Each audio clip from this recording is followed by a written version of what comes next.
tôi bông ta nhá mà bóp ai cái phía nhói tại trụ phía cái phía này đi anh cho bát quá bà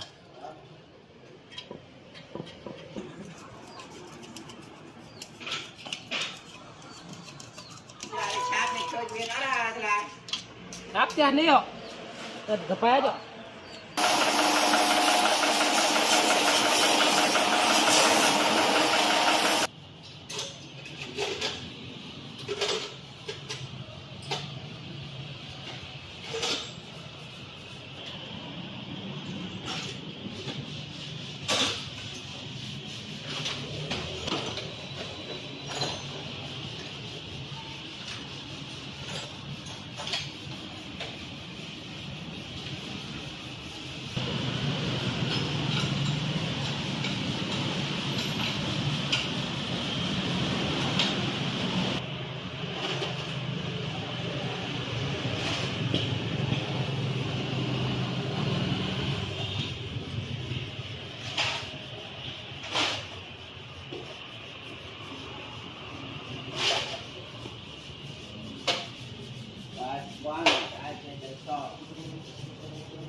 cái trên tao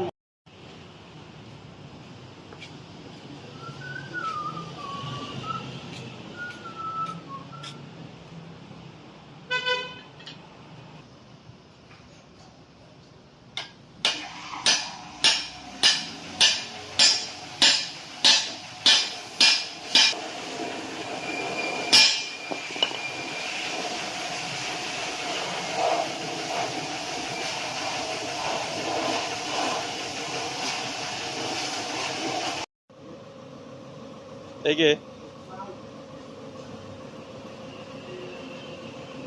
chứ kinh pia lắm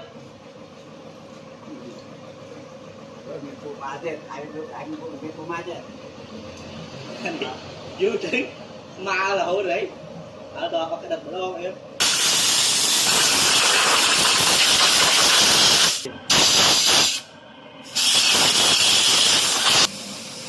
chúc từ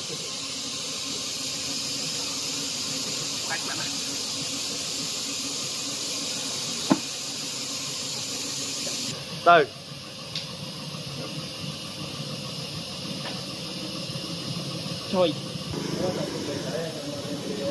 trời đó có mất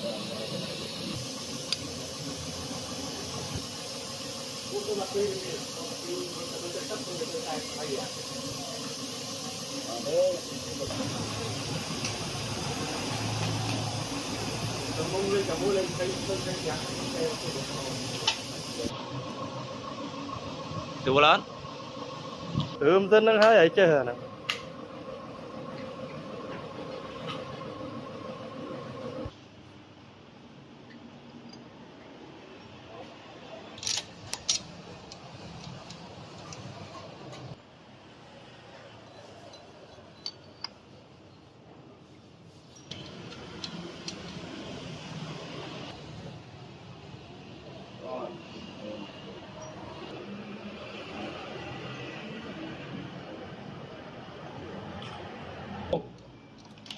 gà mà đòn nó vừa chăm nhân vào vào cái đủ ấp đặt phi vô đủ vật là đặt ít cua mà như ngay cua này chơi như cua ăn tóc tai mà tươi có nóng plơ nè như cái bay anh như cua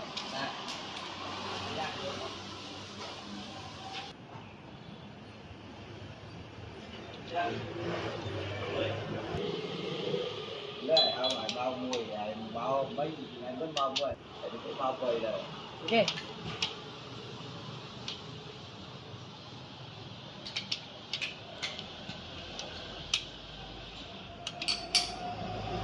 anh hết mình tiếc cái bụng bơ mẹ anh bụng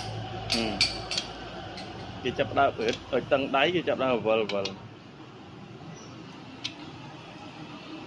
vờ mà ai thôi biết là họ to mấy tôi biết này tôi tay nó quá nó rồi tay tay cái núi câu cao lên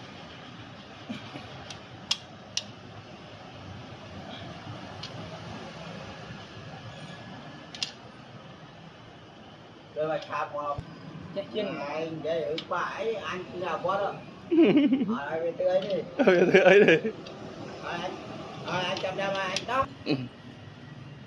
Anh biết. Men đây. Liềm bài xìa xì cái tụng năm liềm cái anh chỉ bài máu này chú biết bài máu bài thầm mà bài máu đi ngay à bay buôn ngay à Mày chiên nhóm tạo nhóm xin bài nó nhóm lập chào.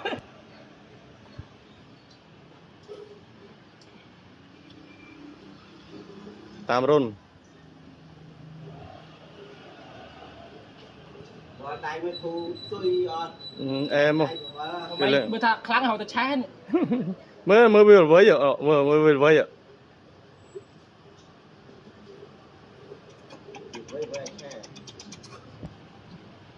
Đá đây.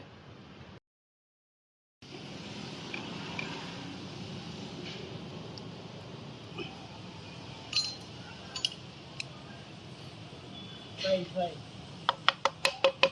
Đó. Đây nè.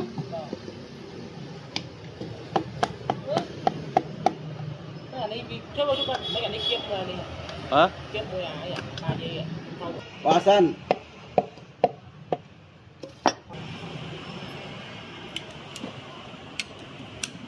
Một pháo tắt lắm.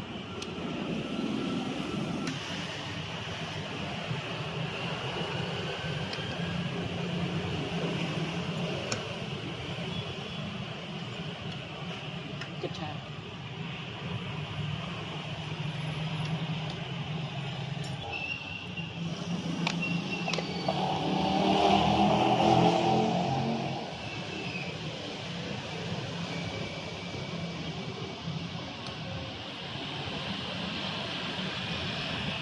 Đi.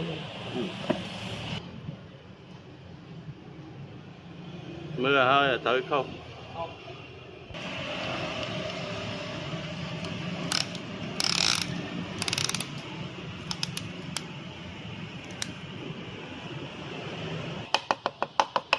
Này.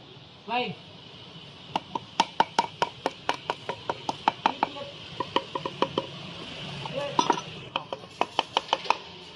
Rồi.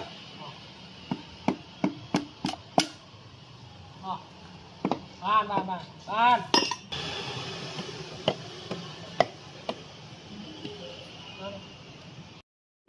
Dạ nó mơ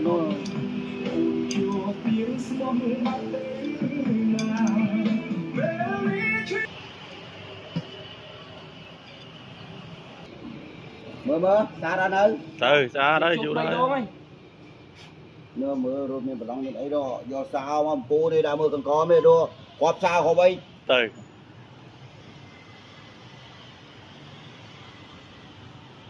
Thành dây chở anh luôn.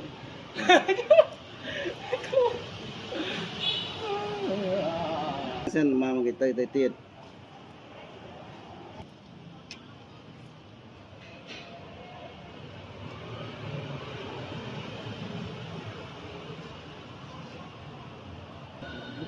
Động kích động đơn.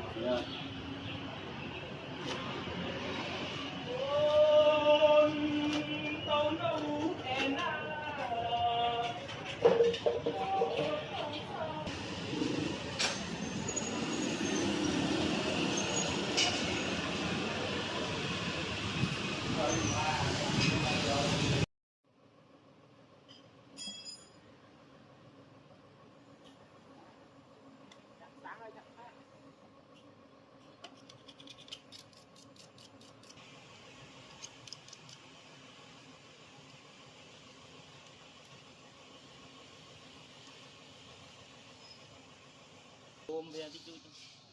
Thành lắc phát hát. Người ta các bạn là nhưng mà biết người đủ. Hãy tôi chết ớt pi khó không? Ớt giang vào bia mà pi cái bà là nên pi bán là chết hết ấy là cái bên nhá miên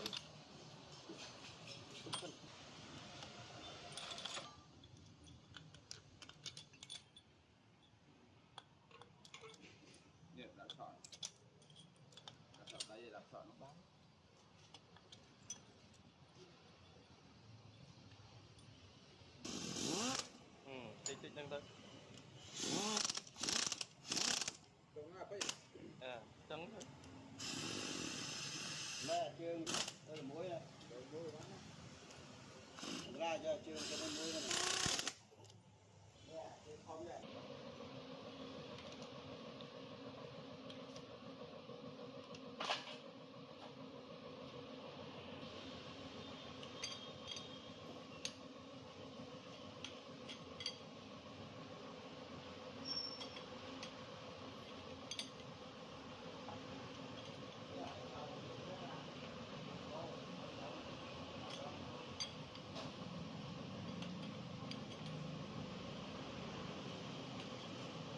Bóp cepat dia loh.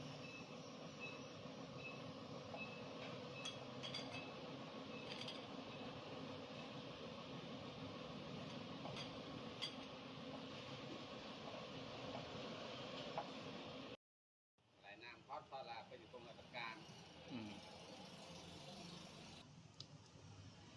đọc tích là bất không đâu Mày bãi mấy rồi ha mày bãi mấy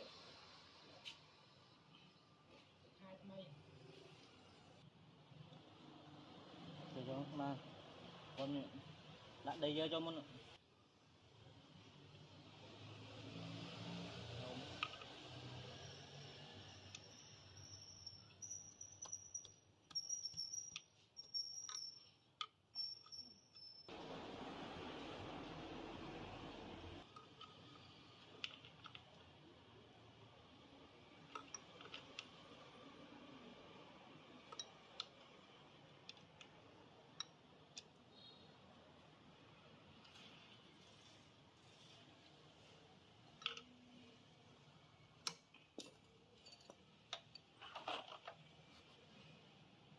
này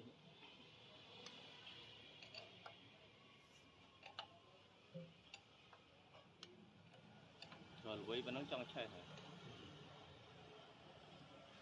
ta kéo mà này rồi cua rồi bánh nhạc long đi đã mặc cua hiệp lên bánh ngày mưa phim lên lạnh rồi mây cua na này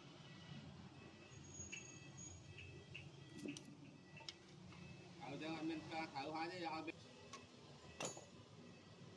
mình đáy mình nói cắm cái nó lên